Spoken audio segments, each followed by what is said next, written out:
Welcome to a new short series called WestBus Startup.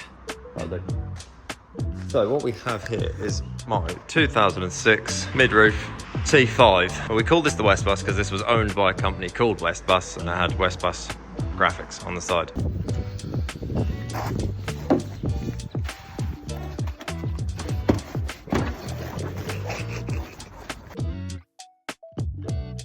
So we've been running around in this static for the last couple of years and it's now coming around to MOT time. So it's time to actually start sorting out some of the issues with this vehicle because it gets very neglected. So now we're going to start fixing it up. So getting on to begin with, sorting out a few issues. So there was a wiring fault along this loom here to this headlight. So that headlight had issues, so put a new loom in. Intercooler had all fell apart.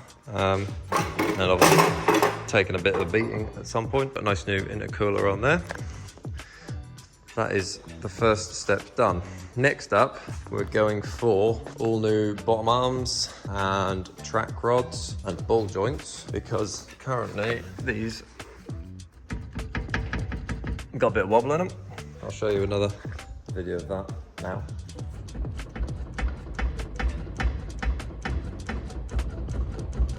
As you can see, wasn't ideal, didn't drive very well. But yeah, this has been on custom Gaz Ultra Low coilovers, which are stupid low. Like that slip on 20s, currently running Range Rover 20-inch Stormers, I think they're called. There's always a budget van, but we're gonna tass it up now, make it nice. This is part one.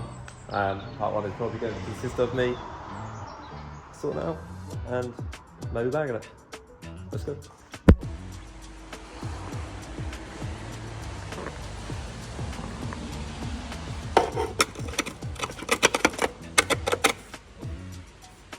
Static as fuck, boy! A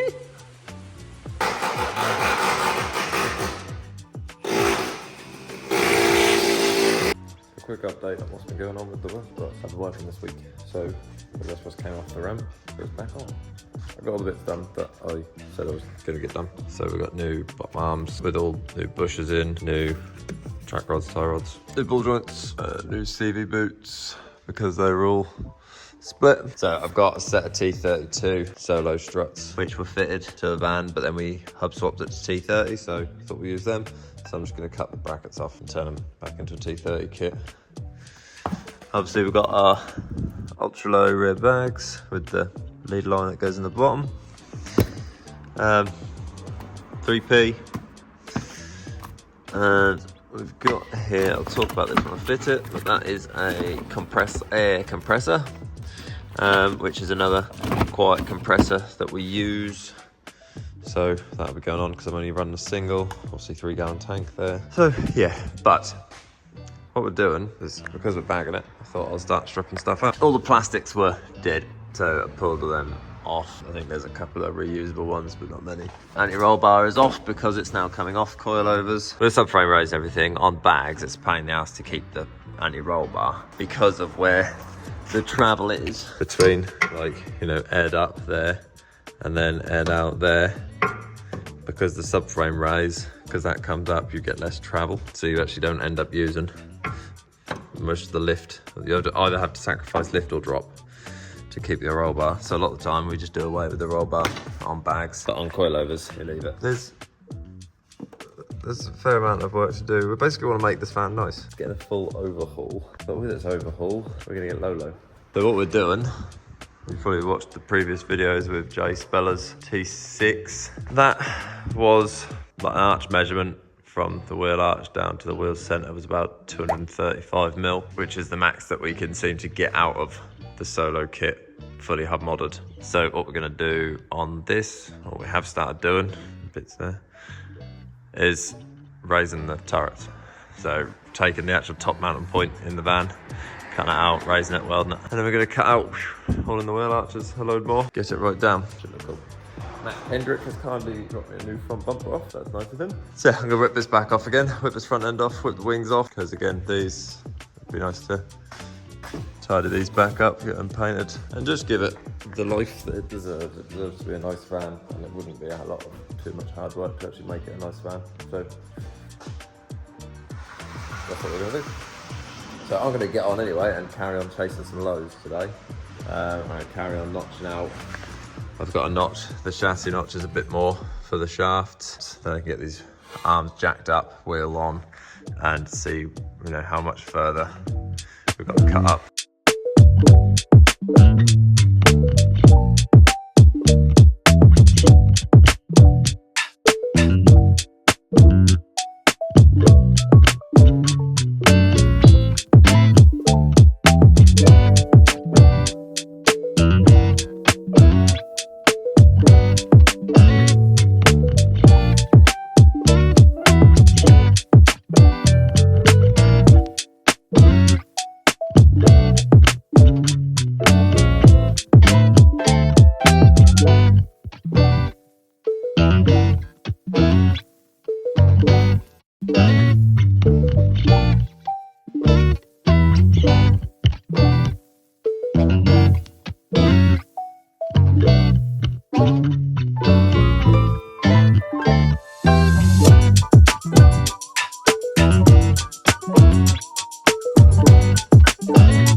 So what we would have just seen there is me cutting out this front wheel arch.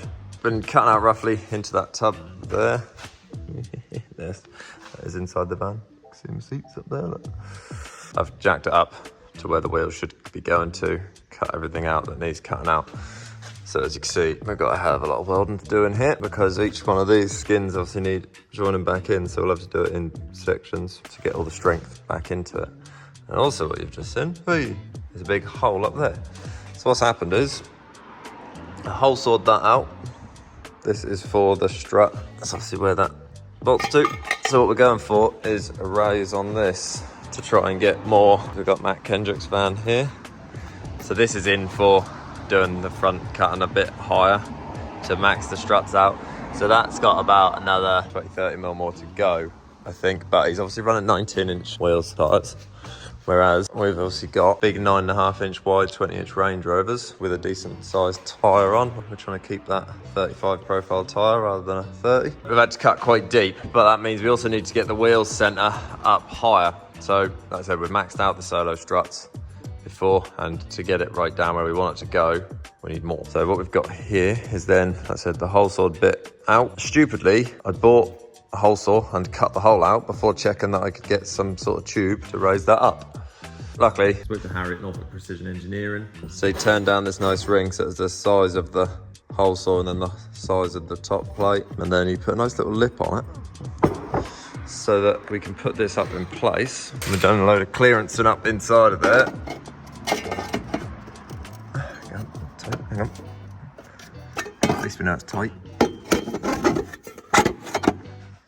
So then that goes up in there. So that raises the strut. I think it's about another 35 mil, I believe. So that should then get us the extra drop that we need to get.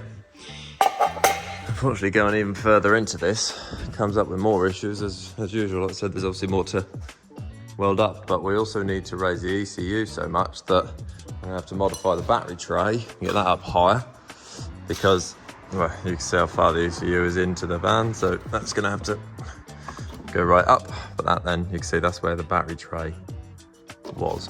Obviously, that's gonna have to go right up there. So we're gonna have to raise the battery tray. There's another great big hole into my cab.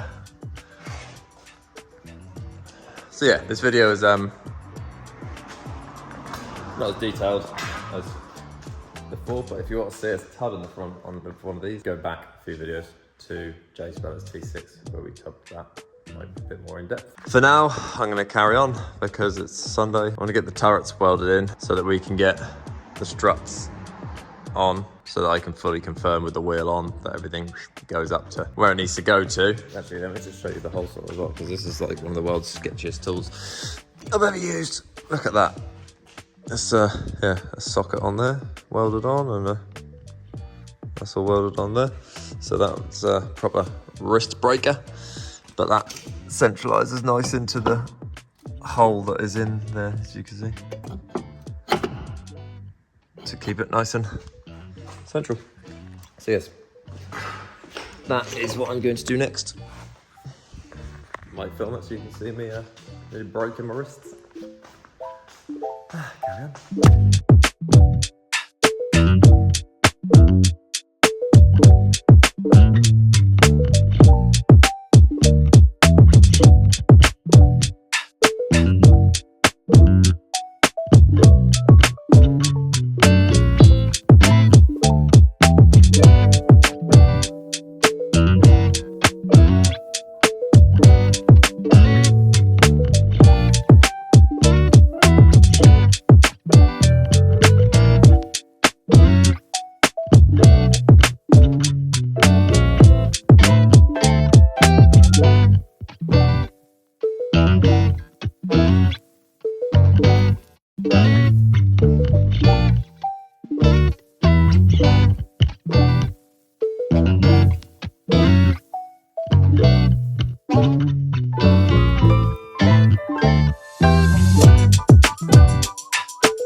Set of T32 struts turned into T30 struts.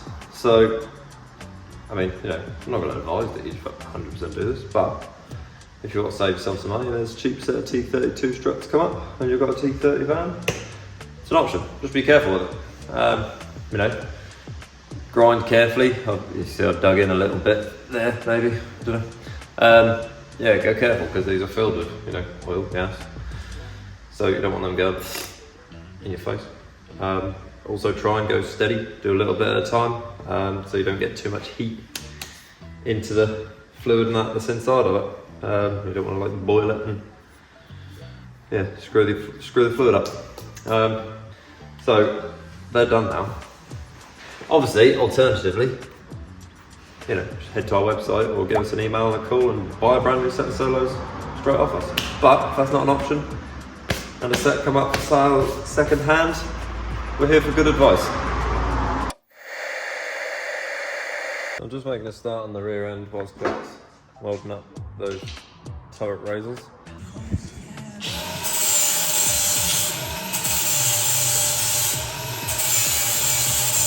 The back end of this, we're using our like ultra low rear bags, which are made from us, for us, by Solo. On a 20-inch wheel, usually just the regular Solo rear bags will do.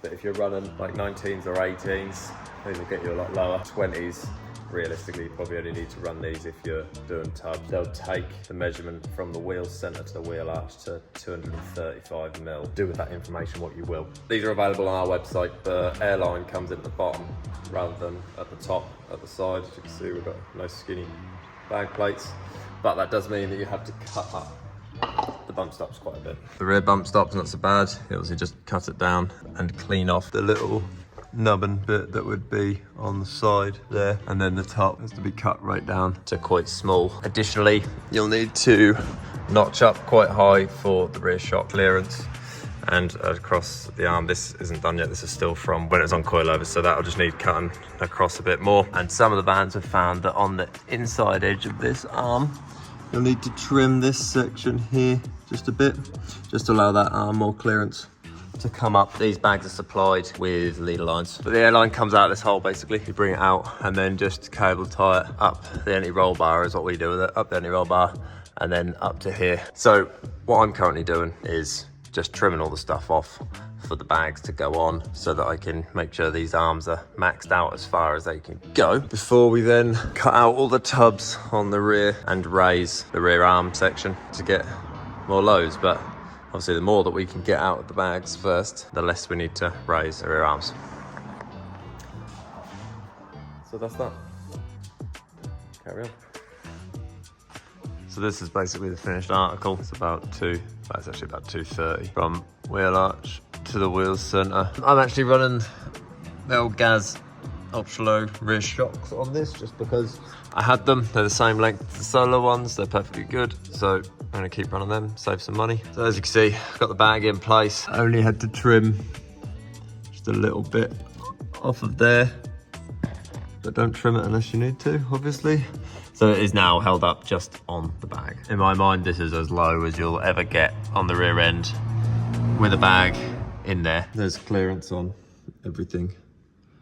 I'd advise, if you're ever chopping up a van, to actually do this. Don't just go by what we say to do, because some of these are different. We've had to trim on some vans when we've put these ultra-low bags on, we've had to trim quite a lot out of that section, whereas on this I only had to literally trim this tiny little corner off here, and that's it. But some of them we've had to trim quite a lot off there. Same with your notches for your shocks. Take your anti-roll bar off, jack the arm up, cut off what you need to, instead of cutting random stuff off. But yeah, that's the rear finished up.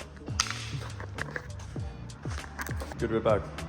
That's as far as we can get on that for now. We'll chase more later on in the video. And for those of you with keen eyes, you would have seen that these rear lines, I've put 1/4 inch fittings on instead of 3/8 inch. The reason for this is, some of you may have noticed it, some of you may not. The rear end usually airs out quicker on a T5 than the front. Depends on what weight you've got in it. So I'm going to run the rear lines in 1/4 inch and the front lines in 3/8 inch to slow the rear end down a bit, because then the whole thing should drop at a nice even speed rather than too quickly. If you find that your van is doing this and you're already on bags of some description, you can swap over quite easily. You just need 6 to 8 meters of 1/4 inch airline. If you're running, ABP bags or solo bags, you'll need 1/4 inch threads to 1/4 inch elbows, which is 21779. And then you'll need to go from 3/8 inch from your manifold to 1/4 inch. So I'd advise a couple of these, which are 21853, which is 1/4 inch thread to 3/8 inch push to connect, and then a couple of these 21810s, which are 1/4 inch female thread to 1/4 inch push to connect. Screw them together. And then you can then go from 3/8 inch just off your manifold down to 1/4 inch, and then 1/4 inch back to your bags. Slow that rear end down a bit, which is all available on our website if you want to slow it down. I mean, it doesn't really make much difference, to be honest. Just yeah, for us it does, because we like to drive low, low, low. So if it airs out evenly, then you can drive along. Rather than having the air out button as a preset air out, you can have it as all down. So you can just keep pressing the all down button and it will just evenly drop pressure in all 4 bags until you then get low scrapes, and then just top it up a little bit.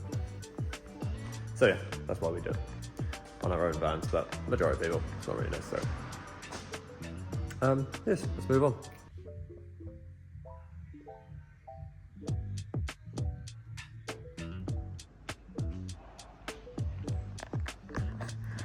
So coming back into it, been probably a couple of weeks since I've actually touched the van now, because work, getting a little bit sick now of driving the split screen every single day.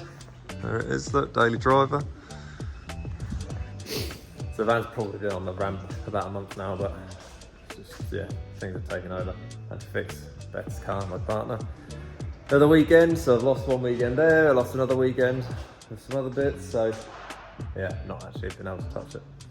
But back on it now, weather's turned, it's got cold, so hoodies on. Head over to the shop because we've got a load of new hoodies and stuff in stock as well. Let me just show you. Nice new hoodies in stock.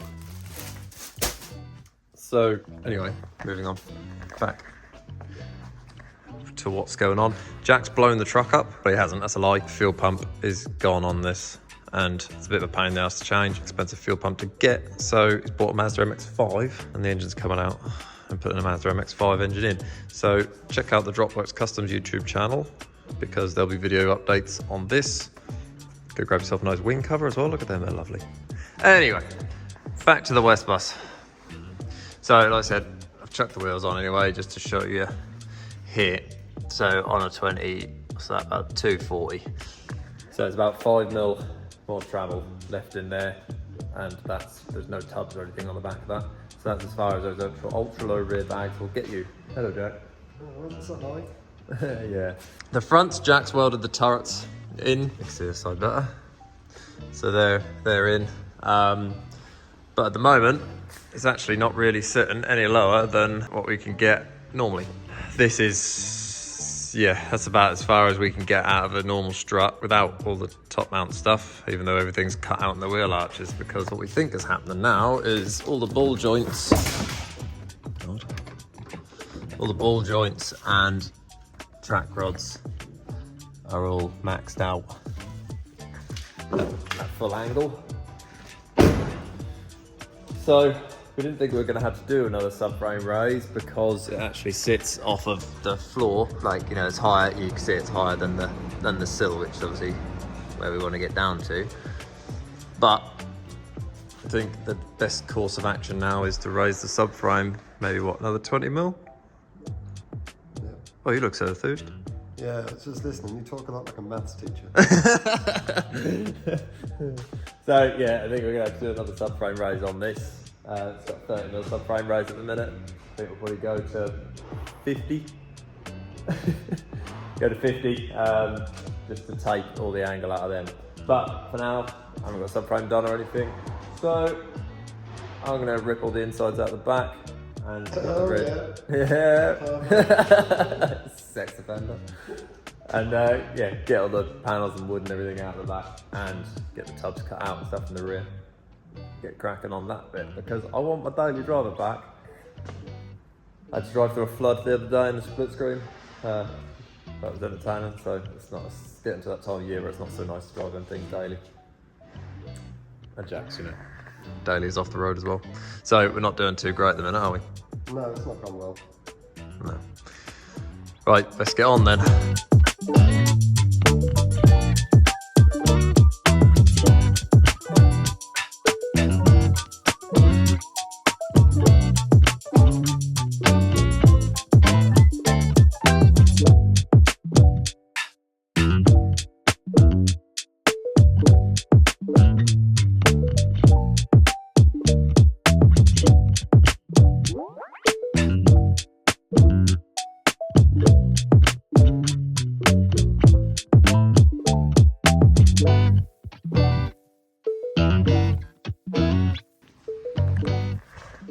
Right, that's the dog work of that done. So, hang on, get around. So I've done a load of cutting and lifted this section.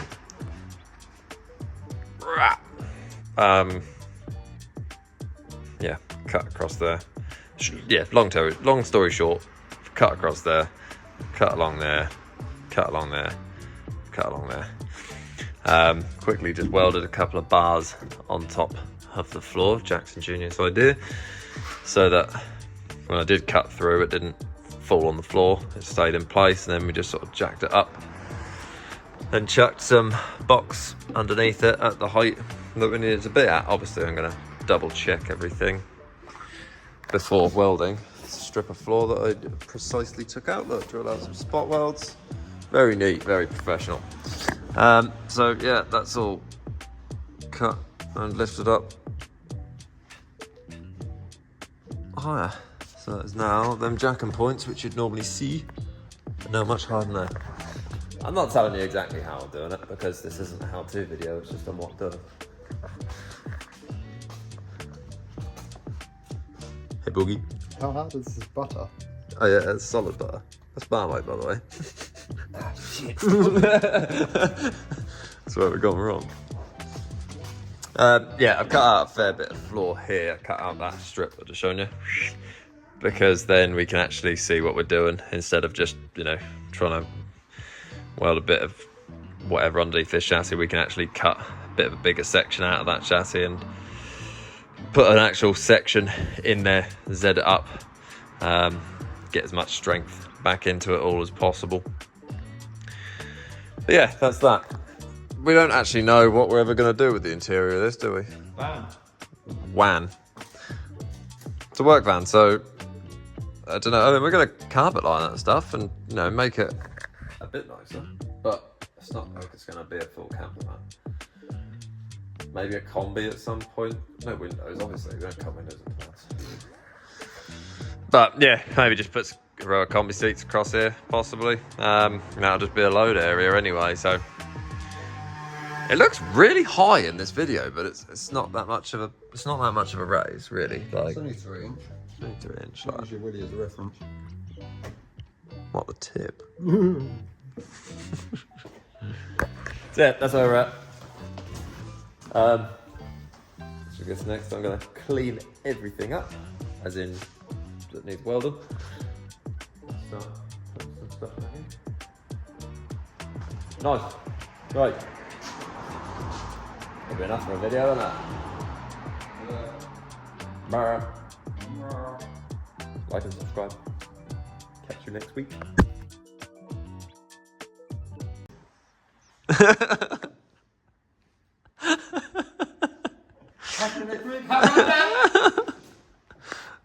Oh, I don't think I've shown them your new car. Maybe I have. Look at Jack's new Daily. Look at that.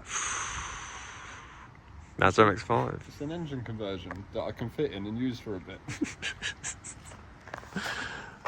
Oh, look at the poor truck.